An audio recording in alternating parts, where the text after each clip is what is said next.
بسم اللہ الرحمن الرحیم۔ ہم پچھلے درس میں ثابت کر چکے ہیں کہ الاخبار بالجزم يدل على التصحیح،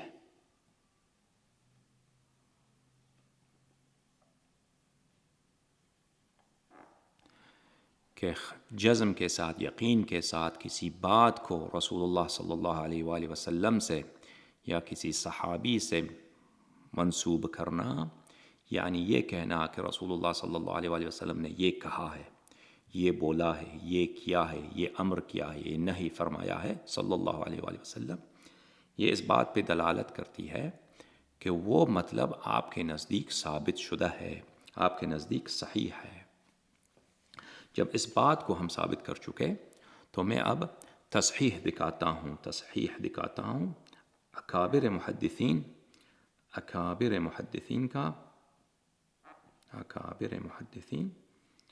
کا کہ ابو بکر لشکر اسامہ میں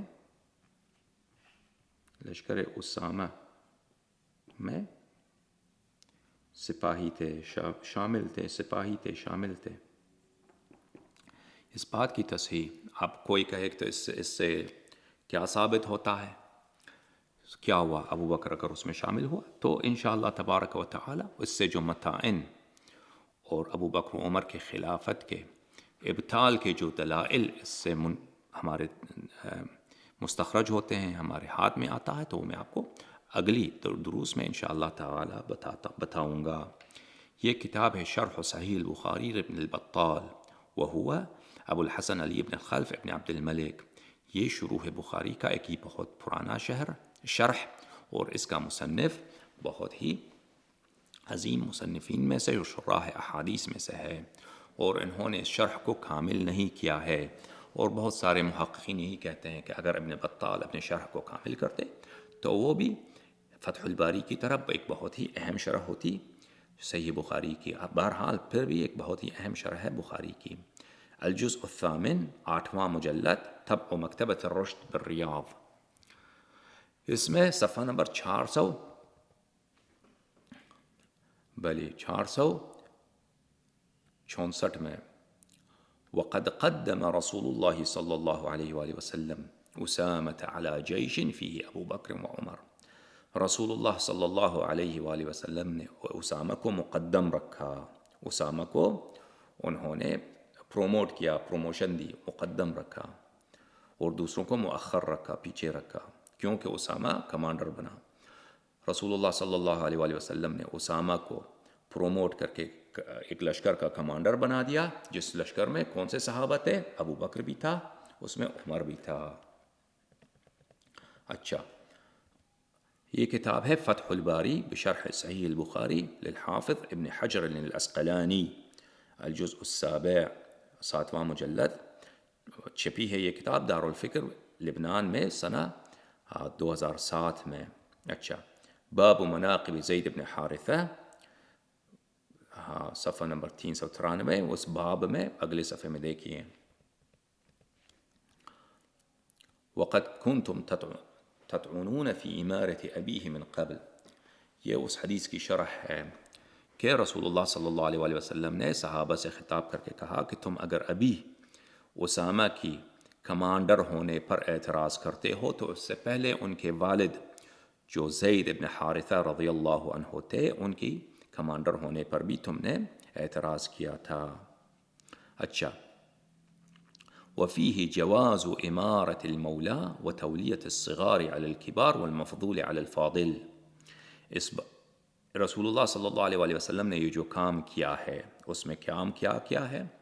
اس میں یہ کام کیا ہے کہ اسامہ کو انہوں نے کمانڈر بنایا، ابو بکر عمر وغیرہ کو انہوں نے سپاہی بنایا۔ اس بات کی دلالت ہے امارت المولا، کہ غلام، کیونکہ وہ غلام تھا، وہ اسامہ کا والد غلام تھا، اور عرب جس میں اگر باپ غلام ہو اور وہ غلام سے آزاد کیا گیا ہو تو اس کے بیٹے کو بھی مولا کہیں گے،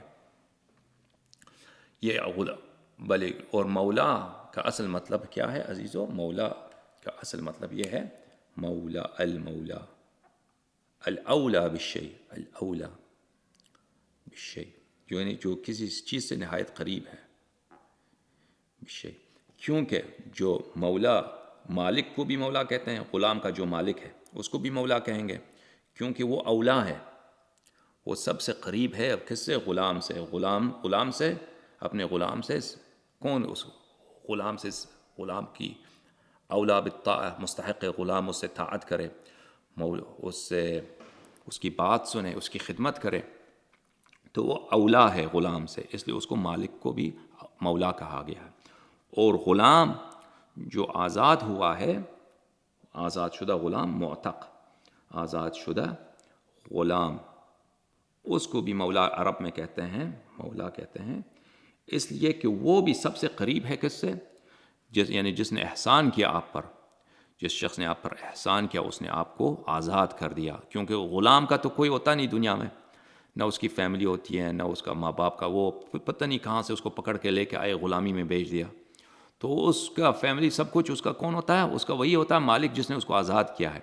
تو وہ اس سے سب سے زیادہ قریب ہوتا ہے. الاولا، الاولا بھی، وہ اس سے زیادہ، سب سے زیادہ قریب ہوتا ہے اس سے، کہ اس سے وفاداری کرے، اس کو اپنا، اس سے اس کا احسان کا بدلہ دے دے.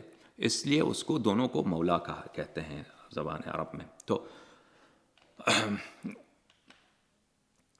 امارت المولا وفیہ، اس میں ایک غلام، آزاد شدہ غلام، جو زید جو تھا غلام تھا رسول اللہ صلی اللہ علیہ وآلہ وسلم کا، اس کو آزاد کیا تھا رسول اللہ صلی اللہ علیہ وآلہ وسلم نے، تو اس کا بیٹا بھی مولا کہلائے گا. تو کسی آزاد شدہ غلام کو آپ اس کو امیر بنائیں، اس کی اجازت ہے، اس میں اس حدیث میں اس کی دلالت ہے.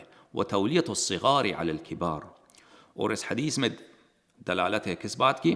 اس حدیث میں دلالت ہے اس بات کی کہ چھوٹے کو، وہ 17 سالہ ہے، ابو بکر مثلا 70 سالہ ہے، 60 سالہ ہے، تو 17 سالہ کو کبیر پر، یعنی عمر رسیدہ پر، اس پر آپ کمانڈر بنائیں، اس کی بھی اجازت ہے. چلیں اس سے پتہ چل گیا.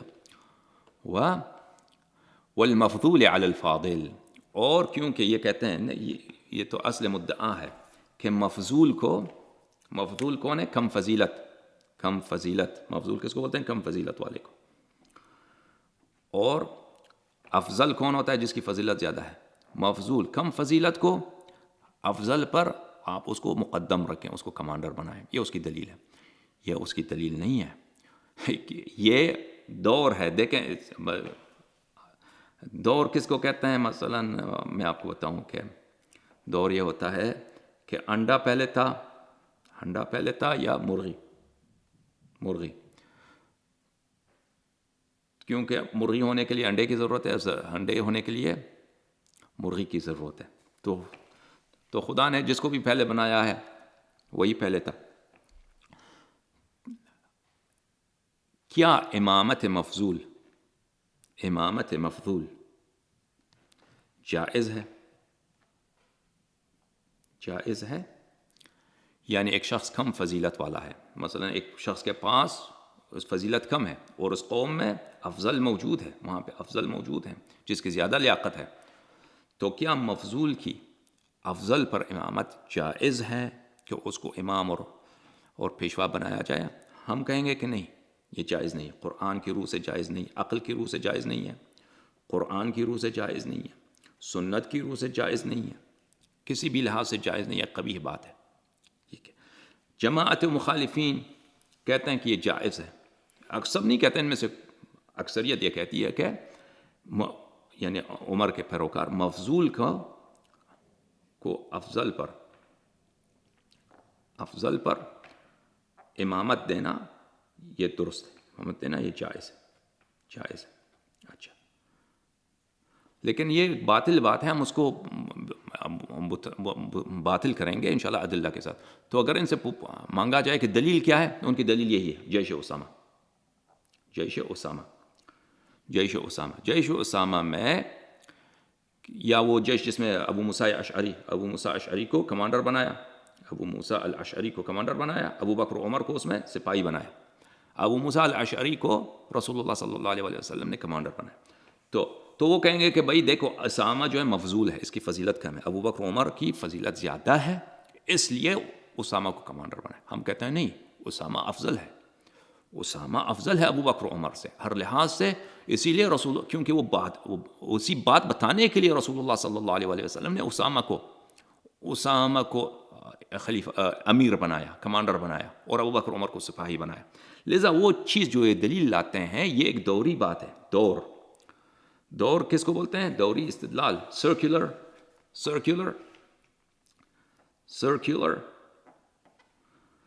ریزننگ بولتے ہیں نا منطق میں، انگلش منطق میں. عربک منطق میں اس کو بولتے ہیں دور. ان کے استدلال میں دور ہے، یعنی مفضول کی امامت درست ہے. اس کی دلیل کیا ہے؟ اس کی دلیل یہ ہے کہ اسامہ کو انہوں نے بنایا ہے، کمانڈر بنایا. ابو بکر عمر کو افضل نہیں بنایا، ان کو کمانڈر نہیں بنایا. تو ہم کہتے ہیں کہ نہیں، یہ درست نہیں. یہ اصل بات یہی ہے، یہ بات اسی لیے بنایا ہی رسول اللہ صلی اللہ علیہ وسلم نے کہ ابو بکر عمر کا درجہ کم دکھانے کے لیے کہ ان کی درجہ نہیں ہے، یہ امامت کا استحقاق نہیں رکھتے، کہ ان کی بے عزتی کر دی. اس طرح ایک 17 سالہ نوجوان کو ان کا کمانڈر بنایا. اور ہم یہ کہیں کہ بھائی کہ امامت مفضول باطل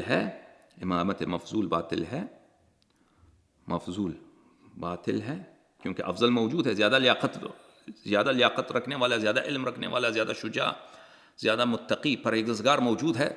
تو یہ تو عقل بھی کہتی ہے، شرع بھی کہتے ہیں، قرآن بھی یہ کہتا ہے. وہ آئے گا سب قرآنی عقلی دلائل اور حدیث سے، ان کے اپنے احادیث اس سلسلے میں بہت زیادہ ہے کہ مفضول کی امامت باطل ہے.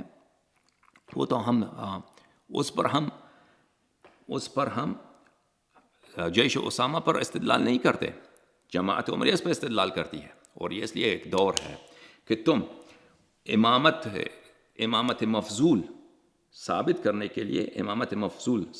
کے لیے تم اسی بات پر استدلال کرتے ہو جو دلیل ہے وہ اسامہ کی افضلیت کا. ہم کہتے ہیں کہ اسامہ افضل ہے ابو بکر عمر سے. اور یہ کہ اسامہ کیوں افضل ہے ابو بکر عمر سے؟ کیونکہ ابو بکر عمر کے متائن اتنے زیادہ ہیں، اور ان کے قرآن میں اب جماعت عمریہ کے لوگ کہیں گے کہ نہیں، ابو بکر عمر کے تو بہت علم ہے، بہت فقہ. کچھ بھی نہیں ہے میرے عزیزو، ابو بکر عمر کے فضائل کچھ بھی نہیں ہیں. انشاءاللہ تبارک و تعالی جب ہم ان کے متائن بیان کریں گے کہ ان کا نہ اسلام سے کوئی سہم ہے، نہ ایمان سے کوئی سہم ہے، نہ علم سے کوئی سہم ہے، کچھ بھی نہیں ہے، بلکہ وہ سب آیات جو مذمت کفار و منافقین میں نازل ہوئی ہیں، ان میں مصداق اعلیٰ و اتم یہی ابو بکر عمر ہیں، بلا شک و بلا ریب. اچھا، تو بہرحال چلتے ہیں حافظ ابن حجر عسقلانی کی استدلال کی طرف. لأنه اہم بات، ابھی امامت مفضول علی الفاضل یہ جائز ہے یا نہیں، یہ الگ بات ہے، یہ ہم اس پہ بات کریں گے. اس کو رد کرنے کی ابھی باری نہیں ہے. لأنه كان في الجيش الذي كان عليه أسامة أبو بكر وعمر، کیونکہ جس جیش کا کمانڈر، جس لشکر کا کمانڈر اسامہ تھا، اس میں ابو بکر عمر شامل تھے. اور ہم نے ثابت کیا خود حافظ ابن حجر نے اسی فتح الباری میں کیا کہا؟ الاخبار بالجزم يدل على التصحیح، بالجزم يدل على التصحیح. تو پتہ یہ چلا انہوں نے تمریز کا صیغہ استعمال نہیں کیا. روایت ہوئی ہے، کچھ روایتوں میں ہے کہ ابو بکر عمر اس جیش میں تھے، نہیں، انہوں نے جزم کے ساتھ، یقین کے ساتھ خبر دی کہ ابو بکر عمر اس لشکر میں تھے جس لشکر کا سربراہ کون تھا؟ اسامہ تھا. تو پتہ چلا ابو بکر عمر سپاہی اور اسامہ ان کا کمانڈر. اچھا،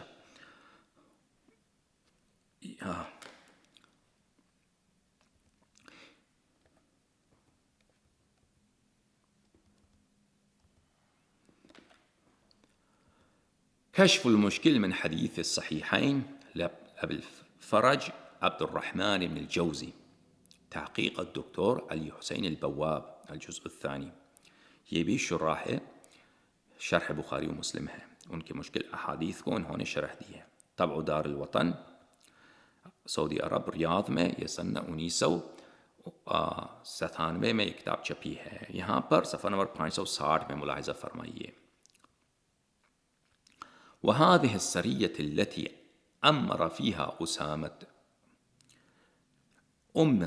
أسامة یا أمر فيها أسامة، یہ لشکر جس پر رسول اللہ صلی اللہ علیہ وآلہ وسلم نے اسامہ کو سربراہ بنایا تھا، كانت إلى أهل ابنا، اس کو وہ روم کے بارڈر کی طرف، روم کی امپراتوری روم جو تھا، رومن امپائر کا جو بارڈر پہ، وہاں پہ ایک جگہ کا نام تھا ابنا، وہاں پہ بھیج دیا رسول اللہ صلی اللہ علیہ وآلہ وسلم. فقال له، اور اسامہ سے فرمایا، سر الى موضع مقتل ابیک فاوطئهم الخیل واغر صباحا وحرق علیہم، تم چلے جاؤ وہاں پہ جہاں پہ تیرے والد کا قتل ہوا ہے، یعنی رومیوں کے بارڈر پر معتا میں.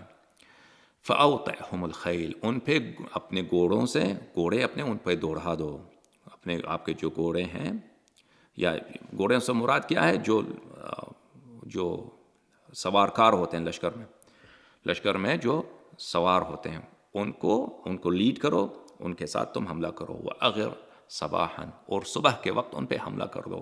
وَحَرِّقْ عَلَيْهِمْ، اور ان کو آگ لگا دو. اب کیا واقعاً رسول اللہ صلی اللہ علیہ وآلہ وسلم راضی تھے کہ مثلا مسلمان چاہیں وہاں پہ ان صبح سویرے ان کے خیموں پر حملہ کریں، مثلا کوئی قبیلہ ہے وہاں پہ ان کے قبیلوں کو آگ لگا دیں؟ تو میں ان کی باتوں کو، یہ جماعت عمریہ کی احادیث ہیں، اور ان کے احادیث میں جھوٹ بہت زیادہ ہے کہ رسول اللہ صلی اللہ علیہ وآلہ وسلم کو بالکل ایک ٹیررسٹ شخص بنا کے پیش کرتے ہیں کہ تم صبح سویرے ان پہ حملہ کر دو، ان کو آگ لگاؤ. تو اس کو میں نہیں مانتا کہ رسول اللہ صلی اللہ علیہ وآلہ وسلم بہرحال ہر حالت میں وہ بالخصوص جہاد کے وقت کے کسی پر ظلم نہ ہو جائے، کسی مثلا عورت، خاتون ہے، بچہ ہے یا بوڑھا ہے جو جنگ والا نہیں ہے، جنگ کرنے والا نہیں ہے، ان کو نقصان نہ پہنچا جائے، اس طرح وہ خیال رکھتے تھے. وما ارسلناک الا رحمتا للعالمین. بہرحال یہ ان کی حدیث ہے، جماعت عمریہ کی حدیث ہے، ہماری حدیث نہیں.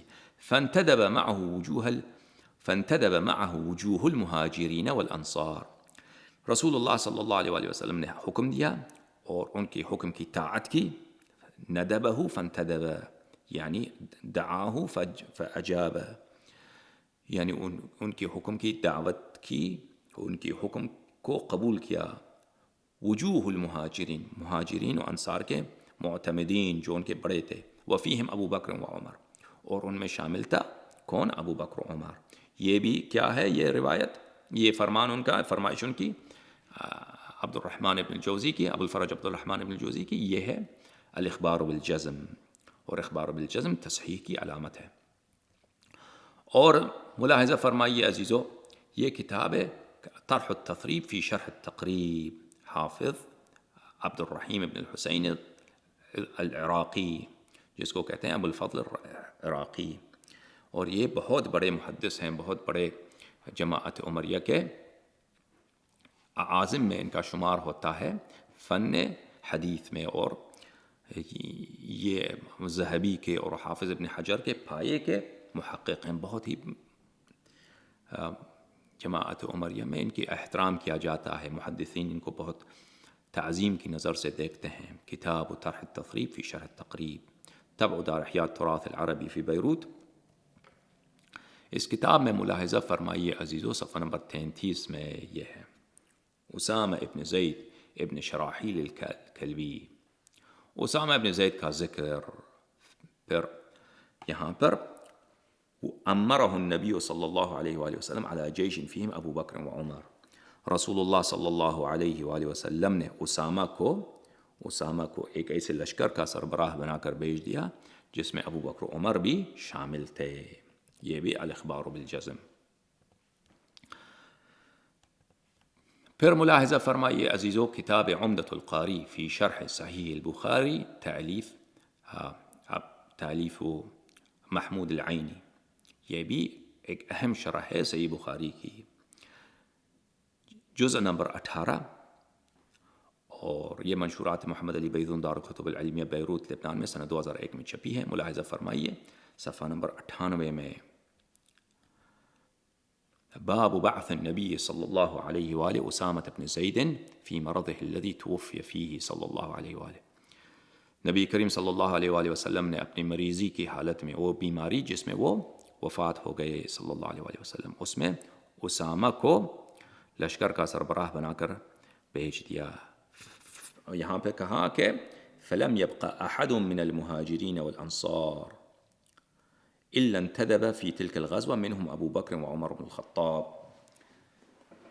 مہاجرین انصار، مہاجرین الاولین اور انصار میں سے کوئی ایسا شخص نہیں رہا اس مگر یہ کہ اس کو حکم ملا اور اس نے اس حکم کی تعمیل کی کہ وہ اس غزوے میں شریک ہوں۔ ان جملہ میں کون شامل ہے؟ ابو بکر اور عمر و ابو عبیدہ بن الجراح وغیرہ۔ پھر انہوں نے اعتراض کیا کہ بھئی ایک بچے کو ان پہ بوڑھوں پہ کمانڈر بنایا جا رہا ہے، تو رسول اللہ صلی اللہ علیہ وآلہ وسلم نے ان پر عتاب کیا، ان پہ غضب کیا اور بیان فرمایا جو ہم نے آپ کی خدمت میں نقل کی ہے۔ اب ملاحظہ فرمائیے کتاب تہذیب الکمال فی اسماء الرجال للحافظ یوسف المزی، اور یہ بھی بہت بلند پائے کے محقق ہیں فنون درایہ و روایہ میں، اور ان کا شمار بھی حافظ ابن حجر اور حافظ ذہبی جیسے بزرگوں کی زمرے میں آتی ہے، اور یعنی بلند پائے کے محقق ہیں۔ تاریخی لحاظ سے ان کے پائے کے محقق بہت کم گزرے ہیں۔ یہ المجلد الثانی طبع مؤسسۃ الرسالہ سنت 1982 میں بیروت لبنان میں یہ کتاب چھپی ہے۔ صفحہ نمبر 338 میں یہ ہے بایوگرافی ہے اسامہ ابن زید کی، اس میں ملاحظہ فرمائیے اگلے صفحے پر، پھر اگلے صفحے پر، یہ ہے صفحہ نمبر 340۔ استعملہ رسول اللہ صلی اللہ علیہ وآلہ وسلم علی جیش فیہ ابو بکر و عمر۔ رسول پاک صلی اللہ علیہ وآلہ وسلم نے ان کو اپنا عامل بنایا، کمانڈر بنایا ایک ایسے لشکر پر جس لشکر میں شامل تھے، سپاہی تھے، اس لشکر کے جزو تھے کون؟ ایک ابو بکر اور دوسرا عمر۔ اور یہ بھی الاخبار بالجزم یدل علی التصحیح کما قدمنا الیکم۔ یہ کتاب ہے تاریخ الاسلام و وفیات المشاہیر والاعلام، تالیف الذہبی محمد ابن عثمان ابن قائماز الذہبی، جو کہ بہت بڑے پائے ہیں اور ستون ہیں فن جرح و تعدیل کے۔ یہ کتاب ان کی تاریخ الاسلام ہے، اور یہ بھی بہت ہی ایک مفصل کتاب ہے، سیر اعلام النبلاء سے بھی زیادہ یہ کتاب مفصل ہے۔ ناشر کون ہے؟ دارالکتب العربی، سنہ 1990 میں دارالکتب العربی بیروت میں یہ کتاب چھپی ہے۔ سنہ 11 سنہ 11ویں ہجری کی واقعات، سریت اسامہ فی یوم الاثنین لاربع بقین من صفر، سفر کے اختتام سے 4 دن پہلے، 4 دن پہلے یعنی 26 صفر، 25 صفر، 25 صفر کو، اگر سفر کامل تھا تو 26 صفر، اگر سفر 29 دن کا تھا تو 25 صفر کو یہ تھا بھلے سوموار کا دن تھا، اثنین سوموار، منڈے کا دن تھا، سوموار کا دن تھا۔ رسول اللہ صلی اللہ علیہ وآلہ وسلم نے ان کو حکم دیا کہ تم روم کی طرف چلے جاؤ، وہ خود بیمار تھے، اس حالت میں شدید بیماری تھی۔ اچھا اگلے صفحے میں ملاحظہ فرمائیے، بھلے فلم يبق احد من المهاجرين والانصار الا انتدب في تلك الغزوه فيهم ابو بکر وعمر۔ مہاجرین انصار میں سے کوئی ایسا شخص نہیں بچا مگر یہ کہ وہ اس لشکر میں شامل تھے، مگر اور ان میں کون تھا؟ ابو بکر عمر بھی تھے، ابو بکر عمر بھی سپاہی کے طور پر وہاں پہ تھے۔ ملاحظہ فرمائیے یہ کتاب التہذیب ہے، حافظ احمد بن حجر عسقلانی کی مشہور و معروف کتاب، چھپی ہے حیدرآباد دکن دارۃ المعارف النظامیہ حیدرآباد میں سنت 1325 ہجری میں، یعنی 117 سال پہلے، 116 سال پہلے۔ یہاں اس کتاب میں صفحہ نمبر 208 جلد نمبر 1 اسامہ ابن زید ابن حارثہ، اس میں استعملہ رسول اللہ صلی اللہ علیہ وآلہ وسلم علی جیش فیہ ابو بکر و عمر۔ رسول اللہ صلی اللہ علیہ وآلہ وسلم نے اسامہ کو ایک ایسے لشکر پر کمانڈر بنایا جس میں ابو بکر عمر بھی شامل تھے، ابو بکر عمر بھی شامل تھے۔ اور اس کے علاوہ ملاحظہ فرمائیے عزیزو، کتاب التوضیح بشرح الجامع الصحیح لابن الملقن، ابن ملقن جو بہت بلند پائے کہ یہ بھی محدثین میں ان کا شمار ہوتا ہے، یہ ان کا شرح بخاری ہے، التوضیح لشرح الجامع الصحیح لأبی حفص عمر بن علی بن احمد بن الانصاری الشافعی المعروف بابن الملقن، سنہ 804 میں ان کا وفات ہوا ہے، اور یہ کتاب چھپی ہے دولت قطر میں، قطر گورنمنٹ نے اس کتاب کو چھاپا ہے سنہ 2008 میں۔ ملاحظہ فرمائیے صفحہ نمبر 62 میں، وَأَمَّا أُسَامَةَ فَهُوَ أبو زید، اسامہ ابن زید، اسامہ کا کنیہ کیا ہے؟ ابو زید، اور وہ زید بن حارثہ رضی اللہ عنہ کے بیٹے ہیں۔ المدنی، یہ مدینہ، شاید مدینہ میں ان کی پیدائش ہوئی ہے، بہرحال اللہ اعلم۔ وَكَانَ نَقْشُ خَاتَمِهِ حِبُّ رسول اللہ صلی اللہ علیہ وآلہ وسلم، ان کے خاتم میں، ان کے انگشتری میں، انگوٹھی میں جو ان کا نقش تھا وہ حب رسول اللہ صلی اللہ علیہ وآلہ وسلم، یعنی رسول صلی اللہ علیہ وآلہ وسلم کا چہیتا۔ وَكَانَ مَوْلَى النبی صلی اللہ علیہ وآلہ وسلم، نبی صلی اللہ علیہ وآلہ وسلم کا آزاد شدہ غلام تھا۔ اچھا، امرہ رسول اللہ صلی اللہ علیہ وآلہ وسلم علی جیش فیہم ابو بکر وعمر وعمرہ 20 فاقل، رسول اللہ صلی اللہ علیہ وآلہ وسلم نے اس کو کمانڈر بنایا ایک ایسے لشکر پر جس لشکر میں شامل تھے ابو بکر و عمر، اور ان کا عمر اس زمانے میں 20 سال سے کم تھی، 20 سال یا 20 سے کم تھی عمر، اسامہ کا عمر 20 سال یا 20 سال سے کم تھا۔ اچھا، یہ آپ نے ان کو دیکھا کن کتب میں؟ کتب شروح حدیث میں۔ اب یہ کتاب ہے کتاب تاریخ، الکامل فی التاریخ بل عز الدین علی بن محمد الشیبانی المعروف بابن الاثیر، جو یہ مؤرخ بھی ہیں، محدث بھی ہیں ابن اثیر، چھاپ دار الکتب العربی بیروت لبنان، یہ کئی بھائی تھے اور یہ سب فاضل اور عالم تھے ابن اثیر جو تھے۔ وفات ہوئی ان کی سنہ 630 میں، جزء ثانی الکامل فی التاریخ طبع دار الکتب العربی سنہ 2012 میں۔ وہاں ملاحظہ فرمائیے صفحہ نمبر 180 میں، وَأَوْعَبَ مَا أُسَامَةَ المہاجرون الاولون، اسامہ کے ساتھ چل پڑے لشکر میں مہاجرین اولون، منہم ابو بکر و عمر، ان میں سے کون تھا؟ ابو بکر و عمر بھی ان میں شامل تھا۔ اچھا، یہ سنہ 11 ہجری کی بات ہے۔ یہ کتاب ہے امتاع الاسماء بمال النبی صلی اللہ علیہ وآلہ وسلم من الاحوال والاموال والحفظة والمتاع، تعلیف المقریزی، احمد بن علی المقریزی کی کتاب سیرہ نبی صلی اللہ علیہ وآلہ وسلم میں، امتاع الاسماء، جزء 14، 14واں مجلد، چھاپ دار الکتب العلمیہ سنہ 1420 میں، صفحہ نمبر 517 میں یہاں پہ فرماتے ہیں روایت کیا ہے؟ وہ یہ روایت جو ہم نے آپ کو دکھایا ہے کتاب طبقات الکبریٰ میں کہ سند صحیح ہے، کہ عبداللہ ابن عمر نے کہا ان النبی صلی اللہ علیہ وآلہ وسلم بعث سریۃ فیہم ابو بکر و عمر واستعمل علیہم اسامۃ بن زید، نبی کریم صلی اللہ علیہ وآلہ وسلم نے ایک لشکر کو بھیجا، اس میں ابو بکر و عمر بھی تھے، اور ان کا کمانڈر کون تھا؟ اسامہ بن زید تھا۔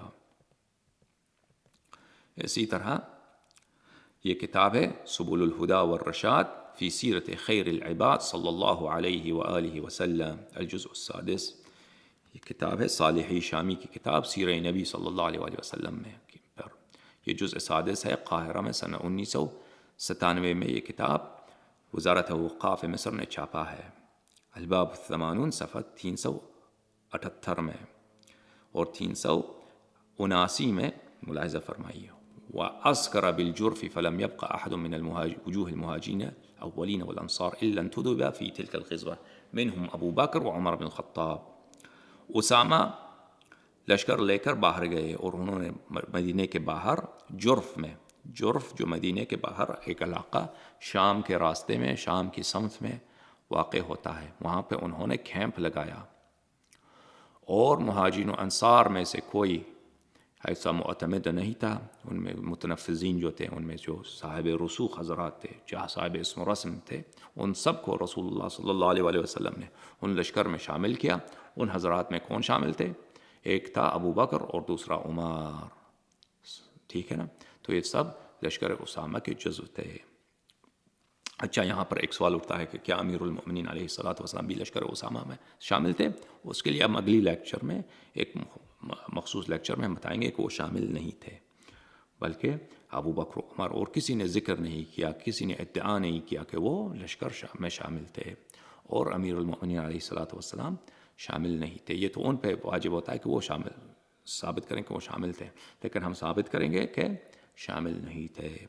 اور انشاءاللہ تبارک و تعالی اس کے بعد اس بات کے متاعن کیا ہیں، تعتون کیا ہیں، اس بات سے کیا دروس ملتے ہیں ہمیں کہ رسول اللہ صلی اللہ علیہ وسلم کو جب پتہ ہے کہ میں ابھی اسی بیماری میں جانے والا ہوں اور روم کا راستہ بہت دور راستہ ہے اور یہ لوگ جائیں گے تو بہت عرصہ لگے گا ان کو آنے میں جانے میں، اور اسی دوران یہ وفات پا جائیں گے صلی اللہ علیہ وسلم، تو کیوں یہ اصرار کر رہے ہیں کہ یہ لوگ چلے جائیں، اور ان میں سب صحابہ کو شامل کرنا ایک نوجوان لڑکے کے کمان کے اندر، اس کے کیا سیاسی لحاظ سے، سیرہ نبی صلی اللہ علیہ وسلم کے لحاظ سے، جہاں تک مسئلہ امامت و خلافت و جانشینی رسول پاک صلی اللہ علیہ وسلم ہے، اس سے کیا دروس ملتے ہیں یہ، اور کیا نماز ابو بکر، کہ ابو بکر کی ڈیوٹی تھی نماز پڑھائے یا نہ پڑھائے، یہ صحیح ہے یا صحیح نہیں ہے، ان سب باتوں کا انشاءاللہ تبارک و تعالی اگلے تقاریر میں، لیکچرز میں انشاءاللہ منہ شکافی کریں گے۔ وصلی اللہ علی سیدنا محمد وآلہ الطاہرین الطیبین۔